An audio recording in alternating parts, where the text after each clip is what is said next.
mari kita membaca firman Tuhan. Hari ini diambil dari Lukas 1 ayat 39 sampai dengan 47. Lukas 1 ayat 39 sampai dengan 47. Jikalau sudah mendapatkannya, kita semua membacanya dari ayat 39 sampai dengan ayat 47. Sudah dapat, Ibu Bapak dan saudara-saudari sekalian? Jikalau sudah, mari kita membaca bersama-sama dari ayat 39. 2, 3. Beberapa waktu kemudian berangkatlah Maria dan langsung berjalan ke pegunungan menuju ke sebuah kota di Yehuda. Di situ ia masuk ke rumah Zakaria dan memberi salam kepada Elisabet. Dan ketika Elisabet mendengar salam Maria, melonjaklah anak yang di dalam rahimnya, dan Elisabet pun penuh dengan Roh Kudus. Lalu berseru dengan suara nyaring, "Diberkatilah engkau di antara semua perempuan, dan diberkatilah buah rahimmu. Siapakah aku ini sampai ibu Tuhanku datang mengunjungi aku? Sebab sesungguhnya ketika salammu sampai kepada telingaku, anak yang ada di dalam rahimku melonjak kegirangan. Dan berbahagialah ia yang telah percaya, sebab apa yang dikatakan dari Tuhan akan terlaksana." Lalu kata Maria, "Jiwaku memuliakan Tuhan dan hatiku bergembira karena Allah juru selamatku." Sampai di sini pembacaan firman Tuhan, mari kita berdoa minta pertolongan Tuhan.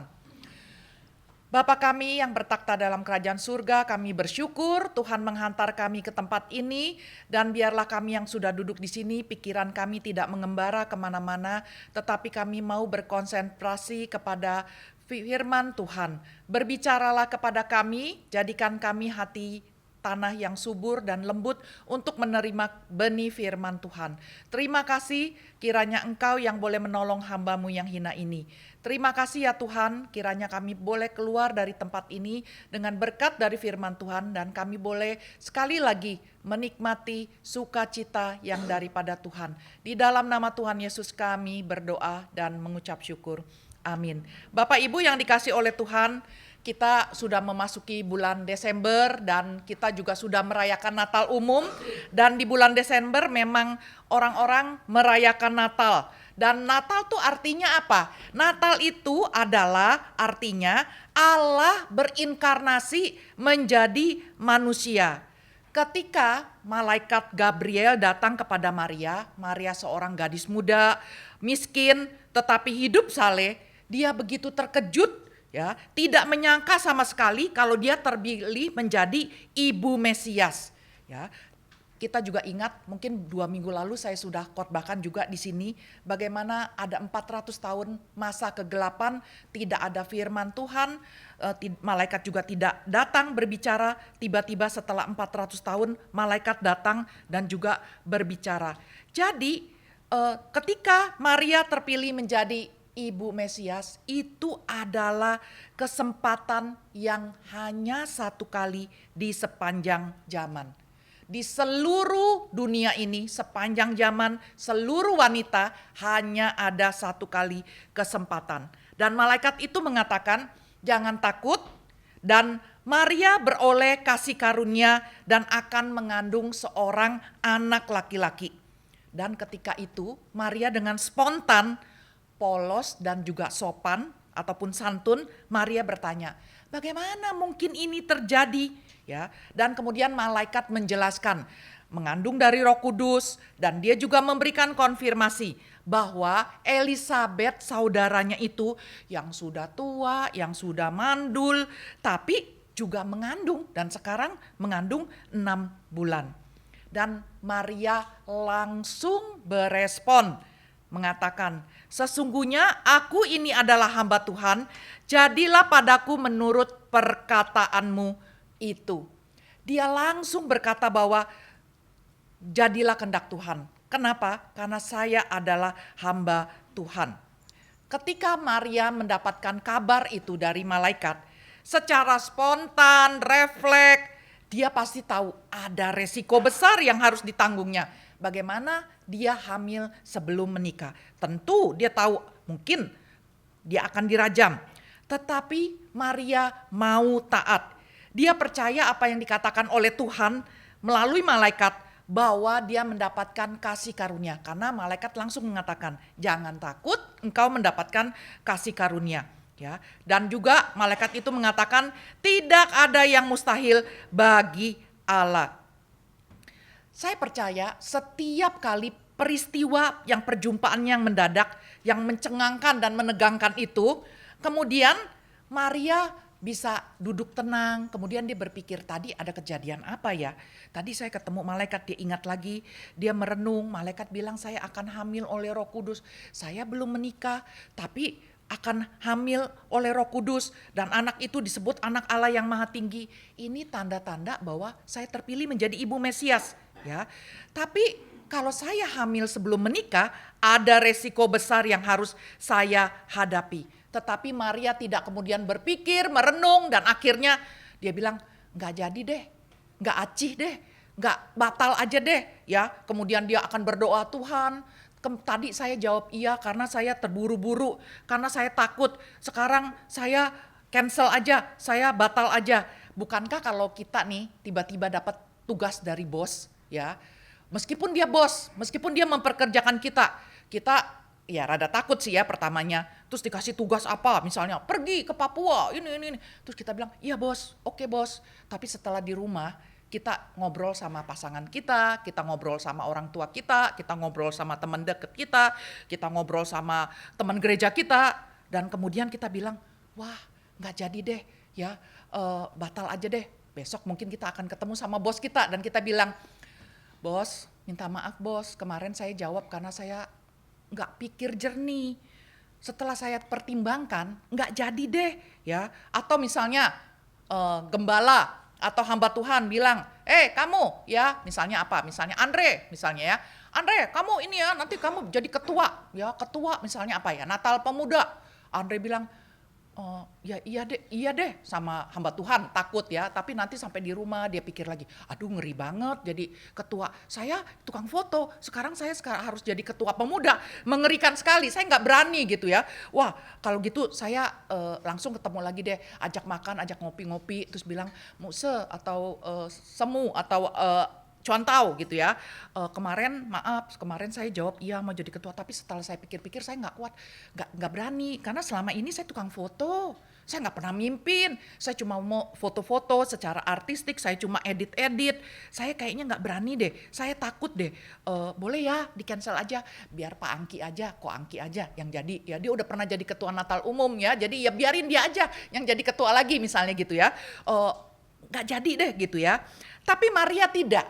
Maria nggak berubah pikiran, dia masih muda, dia miskin, dia wanita ya, tapi dia punya hati apa? Punya hati yang takut akan Tuhan, dia mau taat akan Tuhan. Kita seringkali merasa, wah anak-anak sekarang merasa lebih pinter daripada orang tua ya. Kalau orang tuanya ngomong apa, semuanya harus didiskusikan, harus debat sampai masuk akal, baru mau laksanakan. Tapi Maria tidak. Maria berdasarkan taat dan beriman. Anak-anak masih kecil, kalau orang tuanya bilang, kita pergi ke sini ya. Kenapa kita harus pergi ke sini? Hari ini kita nggak ada sekolah minggu ya, kita ibadah, nanti kita langsung ini. Kenapa tidak ada sekolah minggu? Kenapa setahun berapa kali tidak ada sekolah minggu? Kenapa begini? Ya harus debat dulu ya, tidak mau langsung taat. Tetapi Maria tahu dia terpilih menjadi ibu Mesias. Pada waktu itu Maria itu belum ngerti sepenuhnya apa yang dikatakan oleh malaikat. Dia hanya mau taat. Dia ngerti nggak Roh Kudus apa? Ya ngertinya dikit. Dia tahu nggak menjadi Mesias bagaimana resikonya? Ya dia tahu sedikit saja. Tetapi dia mau percaya, dia mau taat, dan dia tahu Tuhan akan memimpin dia selangkah demi selangkah. Kita maunya Tuhan bukakan semua. Tuhan, kalau Tuhan suruh saya jadi hamba Tuhan, kasih tahu dulu. Nanti saya ke depannya bagaimana? Saya makan bagaimana? Anak saya bisa nggak disekolahkan? Nanti saya bagaimana? Saya nanti pimpin di MRI kecil atau saya pimpin di GRI besar atau bagaimana? Kalau Tuhan sudah jamin, Tuhan sudah kasih tahu, saya baru mau taat gitu ya. Maria tidak. Maria dia mengatakan, saya mau taat karena saya hanyalah hamba Tuhan. Bandingkan ketika malaikat Gabriel datang kepada Zakaria, ya. Pertanyaannya sama, bagaimana mungkin terjadi, istriku sudah tua dan bisa hamil gitu.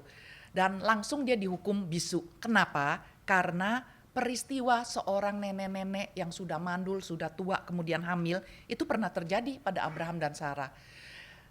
Zakaria sudah tua, Zakaria laki-laki, Zakaria imam, Zakaria mengerti firman Tuhan karena dia belajar. Tetapi dibandingkan dengan Maria yang masih muda, orang biasa, ya, tetapi memiliki hati sungguh-sungguh mau taat kepada Tuhan.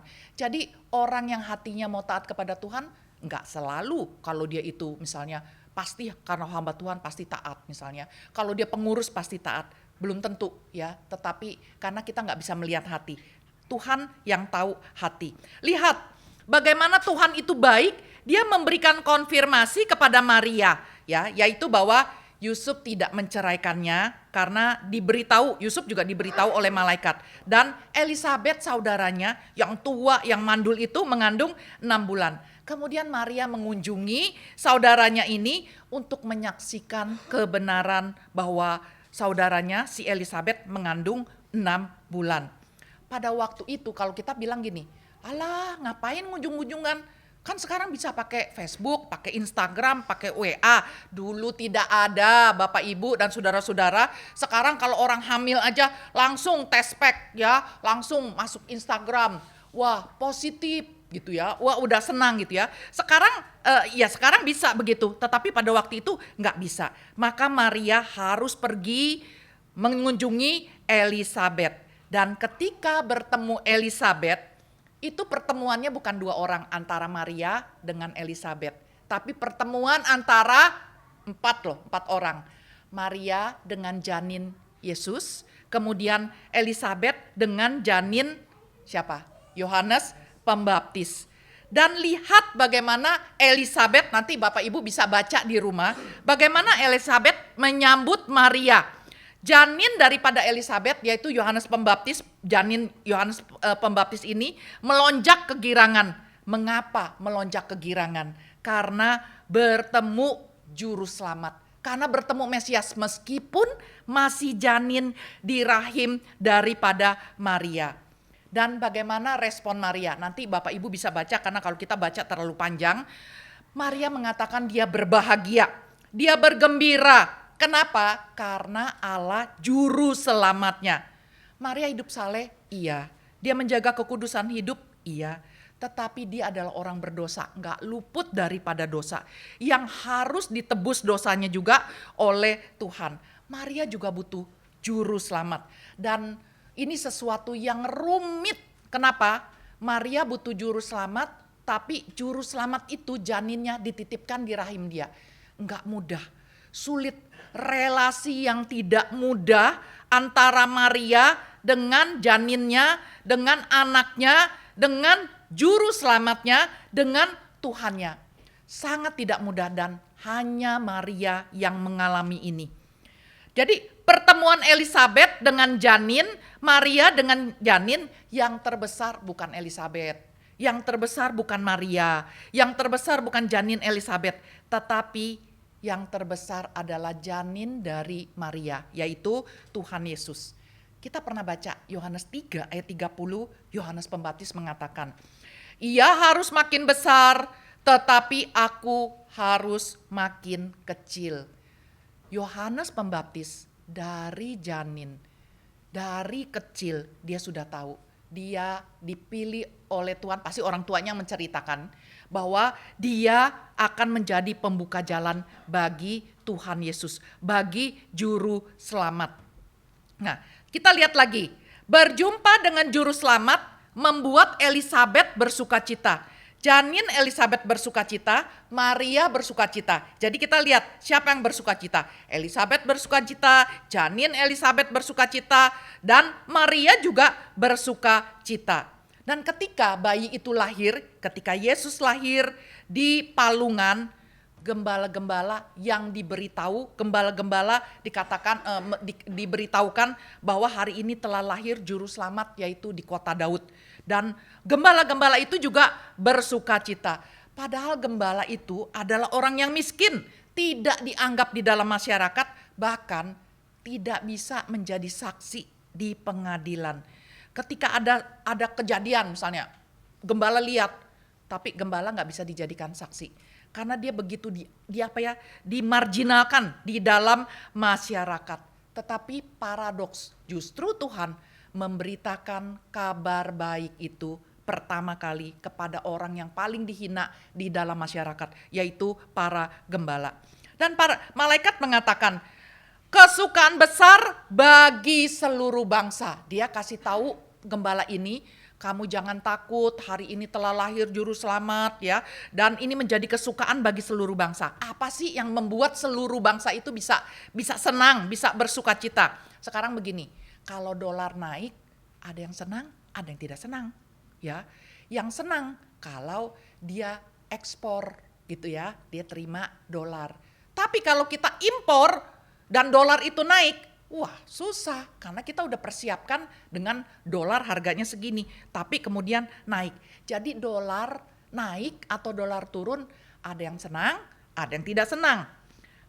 Katakanlah tim bulu tangkis Indonesia menang, Indonesianya senang, tetapi lawannya entah Malaysia, entah Cina tidak senang. Liverpool menang, siapa yang suka sepak bola ya? Liverpool misalnya menang, ada yang senang, ada yang nggak senang. Jadi segala sesuatu, hujan, ya ada yang senang, ada yang nggak senang. Kalau kita petani sudah lama tidak ada air, hujan, ya kita senang. Tapi kalau nggak hujan aja sekarang di depan ini jalanan sudah banjirop, ya kita nggak senang kalau ada hujan lagi gitu ya. Jadi segala-galanya ada yang bikin senang, ada yang nggak senang. Berita apa yang membawa kesukaan bagi seluruh bangsa? Siapa lagi yang bersuka cita? Orang Majus dari jauh, bukan orang Israel, tapi dia mengetahui kelahiran Yesus, maka dia mau datang menyaksikan. Ngapain lagi? Menyembah dan memberikan hadiah yang begitu mahal. Berita Natal adalah berita sukacita di tengah dunia yang gelap. Allah berinkarnasi menjadi manusia. Beratus-ratus tahun kemudian, beribu-ribu tahun kemudian, banyak orang yang senang sih kalau Natal, bergembira sih kalau memperingati Natal, tapi dengan cara mabuk-mabukan, foya-foya, ya, kemudian berdosa. Pendeta Stephen Tong mengatakan, malam Natal, malam Tahun Baru, berapa banyak orang yang mati atau tertabrak karena malam Natal, malam Tahun Baru, mereka mabuk-mabukan, mereka pesta-pesta. Mereka merayakan Natal bukan dengan makna yang sejati, bahwa Allah berinkarnasi menjadi manusia untuk menyelamatkan manusia berdosa. Bapak, Ibu, dan saudara-saudari yang dikasih oleh Tuhan Yesus, di dalam dunia ini kita semakin sulit mendengar kata dosa. Dunia tidak mengatakan dosa, dunia mengatakan kesalahan. Dunia mengatakan hilaf. Dunia mengatakan dia tidak beretika. Dunia paling banter mengatakan ya kejahatan. Tidak ada tuh ya ditulis bahwa dia sudah membunuh istrinya, disebut dengan dosa. Ditulisnya telah melakukan kejahatan yang keji, yang kejam gitu ya. Tidak disebut dia berdosa banget begitu ya. Bahkan ketika dia berdosa, dia bilang saya ini korban. Saya ditipu, saya dibohongin, saya nggak tahu, saya tertipu sehingga saya melakukan kejahatan ini karena saya ditipu. Kalau kita baca koran setiap hari, ada apa? Ada pembunuhan, ada penganiayaan, ada perampokan, ada pemerkosaan dari ayah ke anak, dari guru ke murid, ada banyak dosa yang dilakukan, ya. Ada anak nantang tinju orang dewasa dan sebagainya. Belum termasuk dosa yang ada di hati, yang menyangkut motivasi yang jahat, yang hanya dia dan Tuhan yang tahu.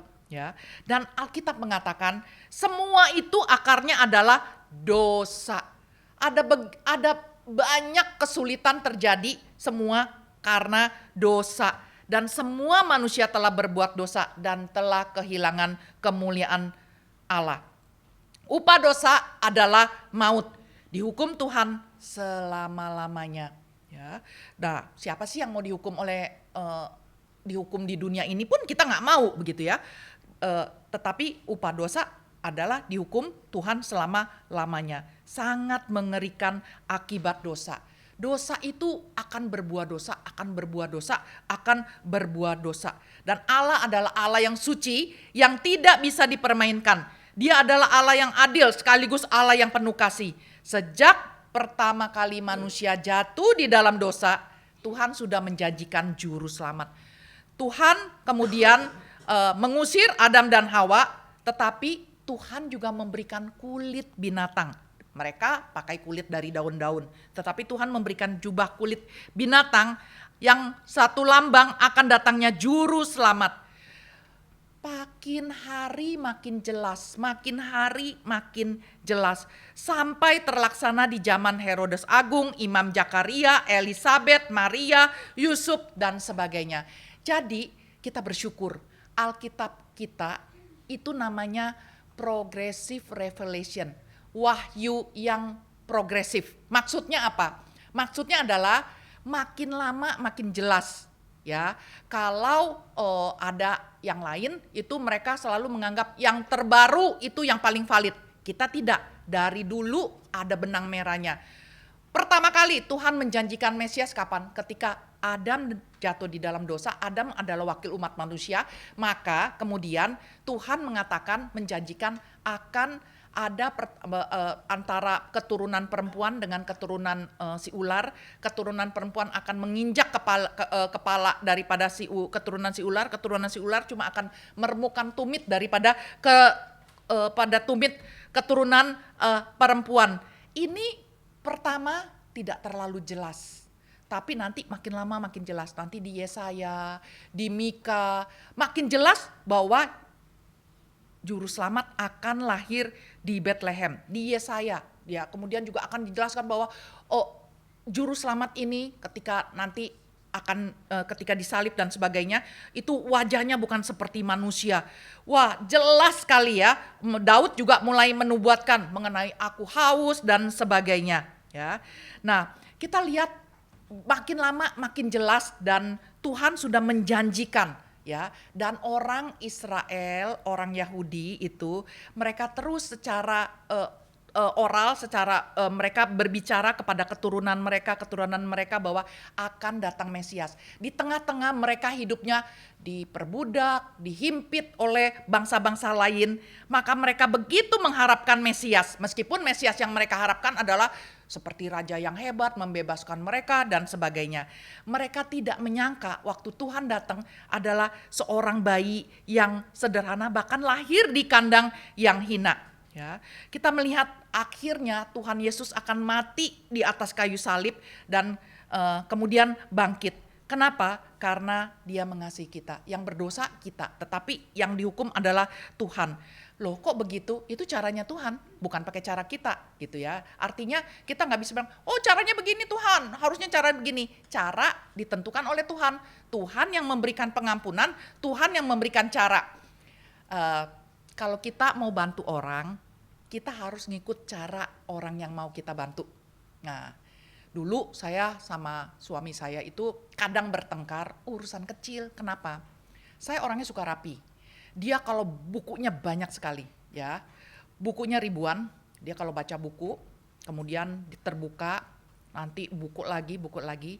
Kalau dia lagi pergi, saya pikir, aduh ini terbuka, saya tutup, saya rapikan. Kadang saya masukin lagi ke lemari. Nanti tiba-tiba dia tergesa-gesa, dia ke mejanya, bukunya udah nggak ada. Kemana buku saya? Kenapa kamu tutup? Kenapa kamu pindahkan gitu ya? Saya bilang saya membantu kamu, saya penolong kamu yang sepadan ya. Saya membersihkan lemari, membersihkan meja. Kamu tidak menolong saya, kamu tidak membantu saya. Kalau kamu mau bantu saya, bantu sesuai dengan cara saya. Yaitu apa? Saya baca buku, saya belum selesai, saya terbuka. Saya taruh di sini karena ini yang akan saya baca dan ini ya dan sebagainya begitu ya. Oh gitu ya. Saya pikir-pikir, iya juga ya. Saya juga nggak suka kalau saya punya cara, kemudian orang mau membantu, tapi dengan cara yang tidak sesuai dengan kita. Ya, kita suka berpikir harusnya begini, harusnya apa, nggak perlu Yesus datang dan sebagainya. Kita nih sok tahu ya, Tuhan sudah memberikan jalan terbaik ya. Nah, Tuhan Yesus Allah Tritunggal, Allah Bapa, Allah Anak, Allah Roh Kudus. Allah Anak yaitu Tuhan Yesus ya. Dia berinkarnasi. Saya nggak bisa bayangkan kalau kita ini kemudian menjelma jadi tukang pengemis. Saya juga susah kali ya, nggak bisa. Karena apa? Kalau pengemis kita harus pakai baju yang robek-robek, agak bau-bau dikit. Terus nggak boleh gemuk lah ya, kalau orang pengemis ya. Kan bilangnya minta dong buat makan begitu ya. Wah berarti harus kurus, harus cemong-cemong ya. Kemudian harus gitu ya, acting dan sebagainya. Nggak bisa lah ya, terlalu rendah begitu ya kalau harus berakting menjadi pengemis. Tuhan bukan berakting, dia berinkarnasi. Dari Allah menjadi manusia dan manusianya bisa nggak kalau misalnya Tuhan datang langsung umur 30, gagah dia jalan gitu ya. Tapi Tuhan enggak, dia jadi janin. Dia lahir, dia ada di palungan, dia kemudian dibesarkan di keluarga sederhana. Kemudian dia menjadi tukang kayu, kemudian dia melayani ya, dan akhirnya dia mati di atas kayu salib. Tuhan pernah menjadi manusia. Ketika Tuhan pernah menjadi manusia, kita datang berdoa kepada dia. Dia mengatakan, saya mengerti. Saya pernah dihujat. Oh, saya juga pernah dihujat. Saya mengerti perasaanmu. Saya peduli pada engkau. Kita bersyukur kepada Allah yang pernah menjadi manusia. Ya, nah kita biasanya suka, aduh kasihan ya, aduh ada bersimpati ya pada sesuatu yang tidak adil. Misalnya Tuhan Yesus mati di atas kayu salib, wah nggak adil ya. Tuhan nggak butuh ibah kita ya, Tuhan nggak butuh simpati kita. Kitalah yang mendapat ibah daripada Tuhan. Tuhan mau kita percaya kepadanya sebagai Tuhan dan Juru Selamat satu-satunya. Karena kadang-kadang dengan latar belakang kita orang Tionghoa, entah di Pontianak, di daerah lain, kadang-kadang ketika kita memberitakan Injil, "Yo xiang xing Ju Yesus ma," gitu ya. Kamu mau percaya Tuhan Yesus nggak? Dia jawab, "Oi, mau ai," gitu ya. Tapi kalau kita tanya lagi, cuma satu loh, cuma Ju Yesus, nggak boleh lagi yang lain. Nanti karena apa? Karena dia bilang, ya saya mau percaya Tuhan Yesus, iya. Misalnya apalagi Kuan Im, iya.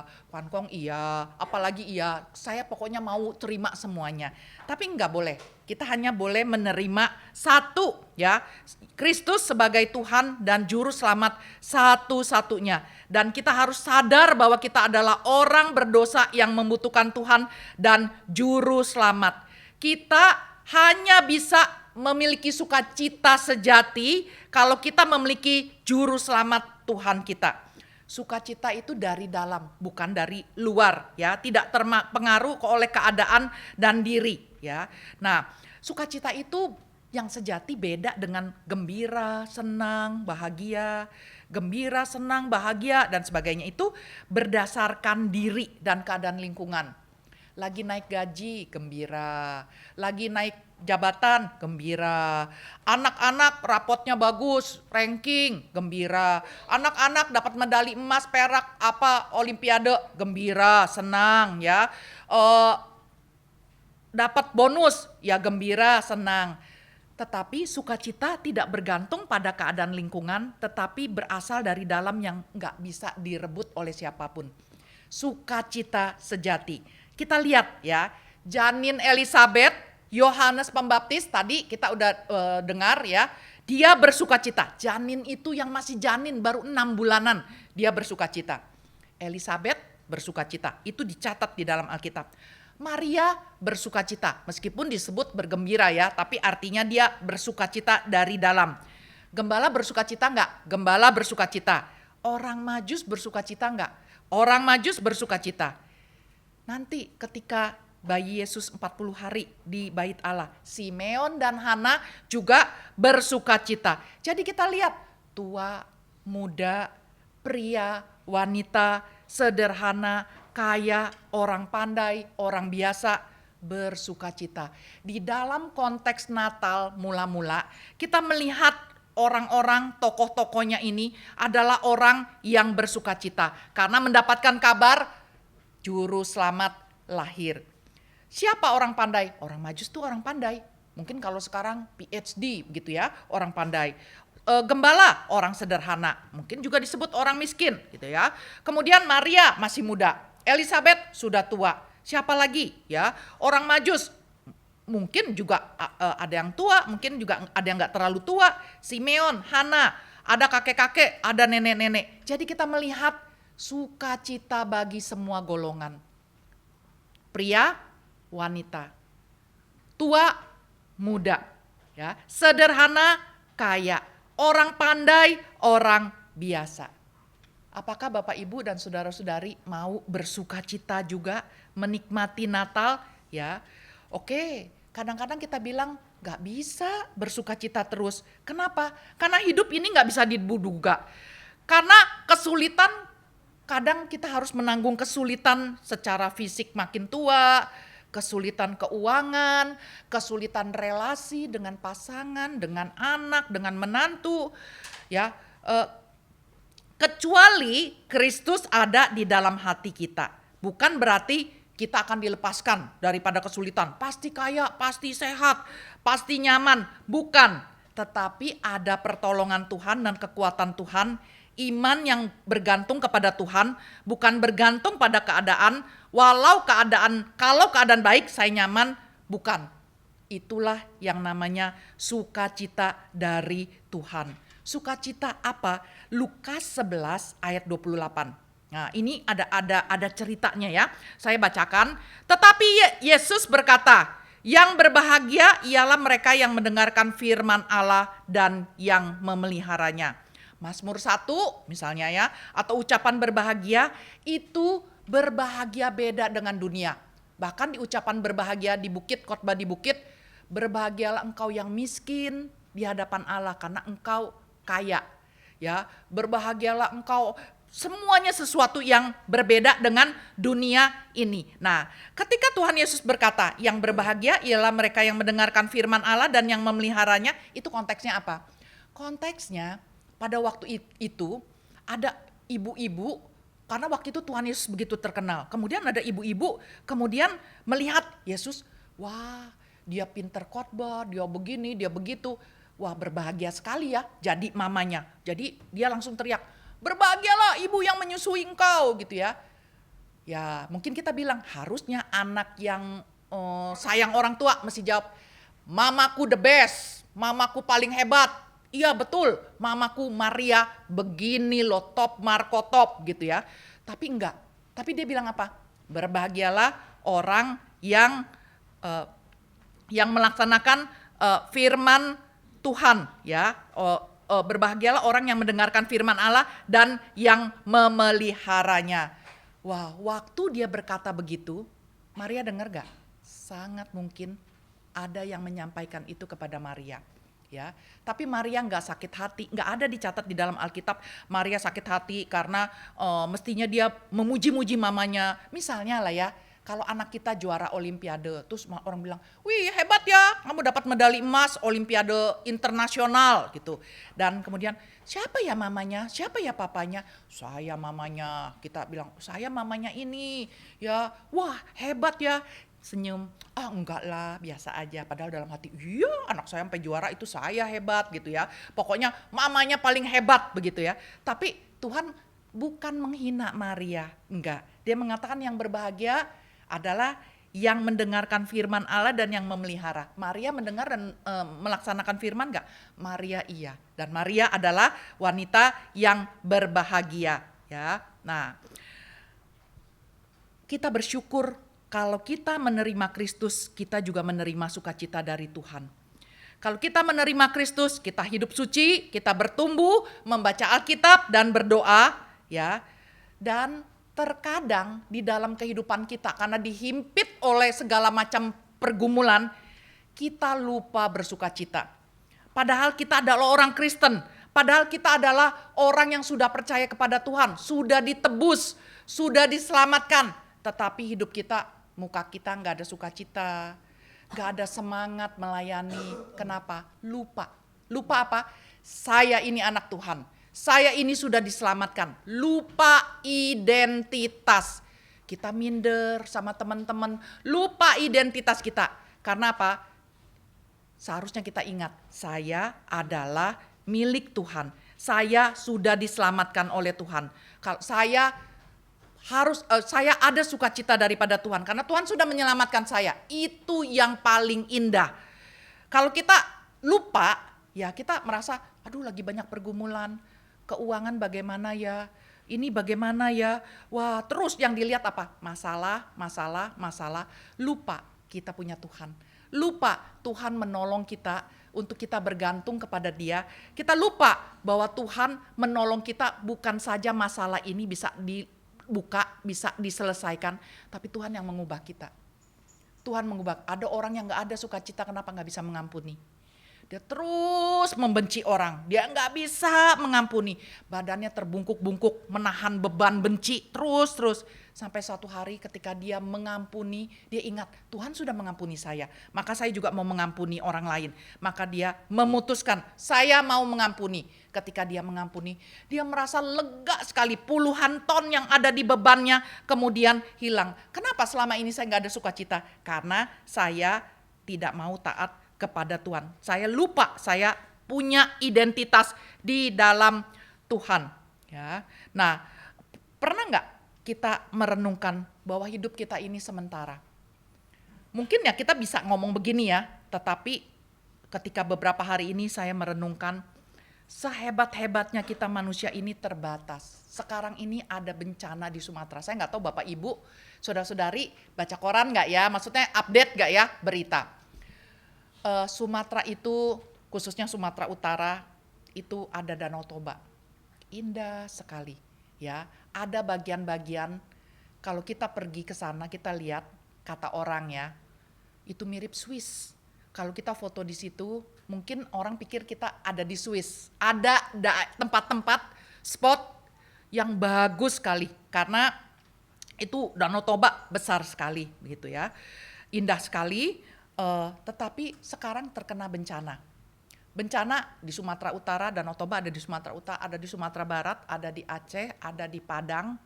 Apa yang terjadi? Banjir bandang, ada gempa bumi juga, ada kayu-kayu yang mungkin ditebang belum sempat dikirim atau apa. Kemudian itu ada gajah mati, berarti gajah kan tinggalnya di hutan. Ada gajah mati dan sebagainya. Ada bencana yang begitu. Berapa banyak orang yang kemudian mati? Mungkin dia tinggal di desanya, tiba-tiba banjir datang.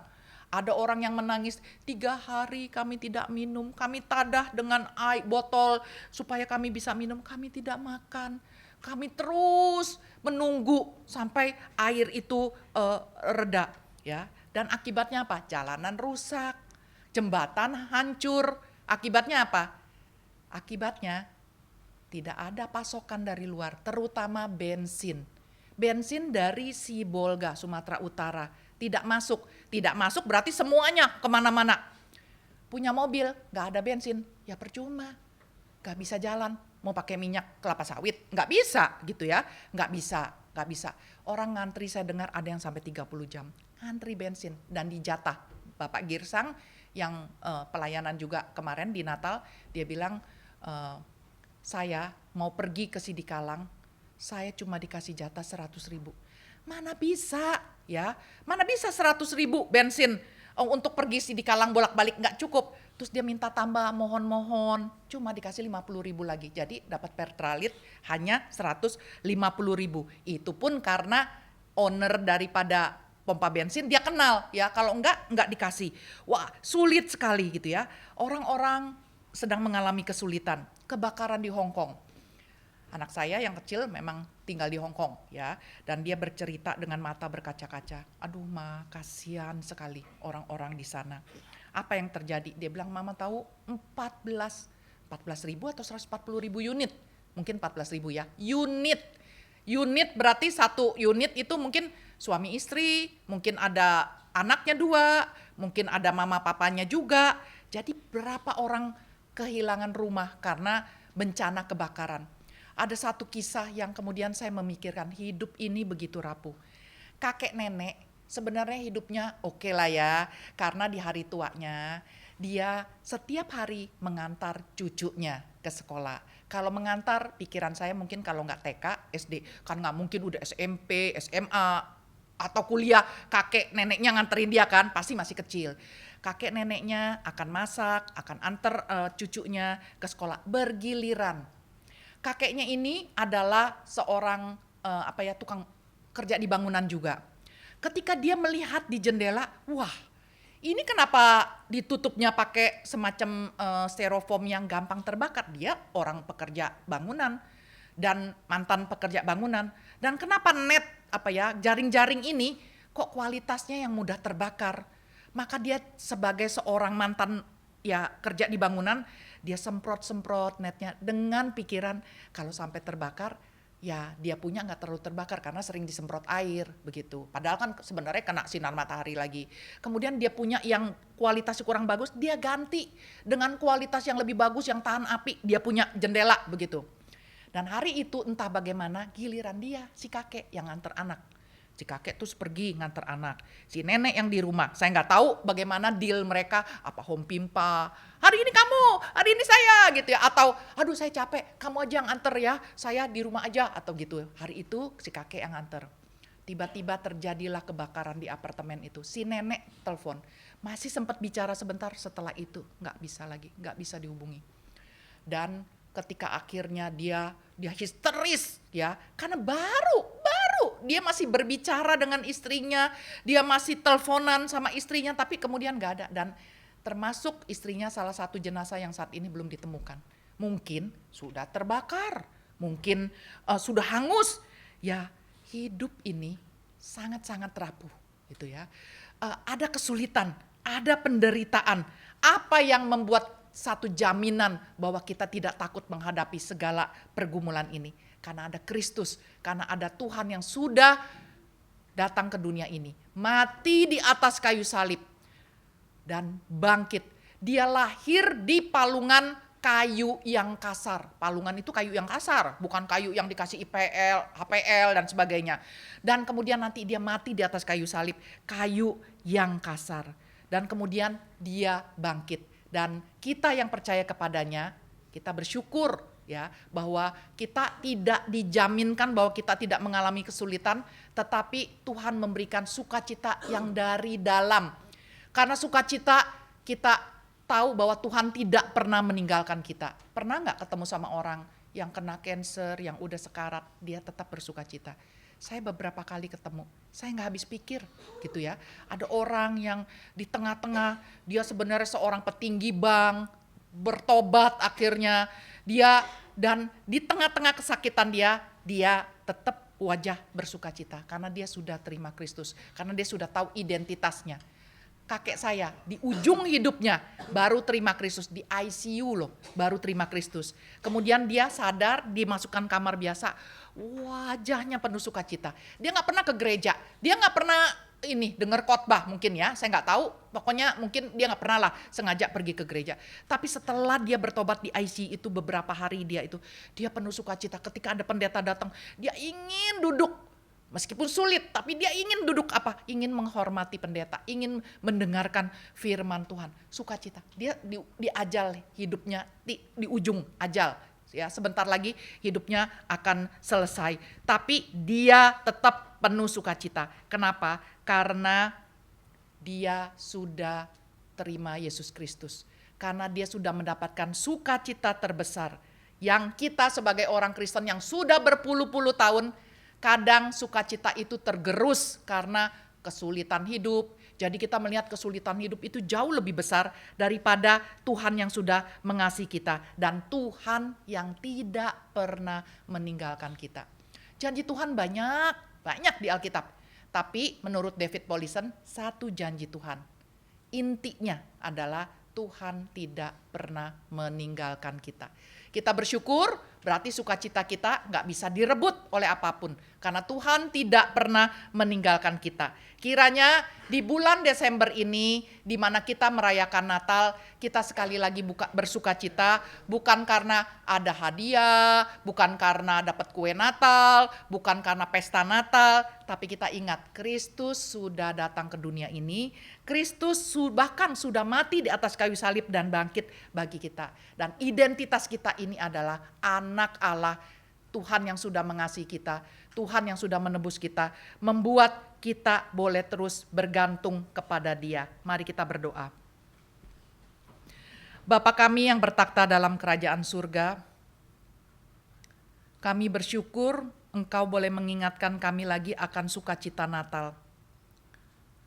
Sukacita Natal yang sejati berasal dari dalam. Bagaimana kami sudah diselamatkan, bagaimana kami memiliki identitas baru di dalam Tuhan. Seringkali Tuhan, bahkan mungkin saat ini, di antara kami ada yang bergumul dengan segala masalah. Ada yang masalah relasi, ada yang masalah pekerjaan, ada masalah keuangan, ada masalah macam-macam masalah. Tuhan, biarlah kami boleh belajar. Mungkin Tuhan izinkan masalah ini supaya kami juga boleh dibentuk oleh Tuhan. Kami boleh berespon benar di hadapan Tuhan. Tuhan, biarlah kami boleh kembali lagi memiliki sukacita Natal yang sejati. Kristus sudah lahir di hati kami. Kristus tidak pernah meninggalkan kami. Dan Kristus selalu menuntun kami. Terima kasih untuk anugerah Tuhan yang besar di dalam kehidupan kami. Di dalam nama Tuhan Yesus kami berdoa dan mengucap syukur. Amin.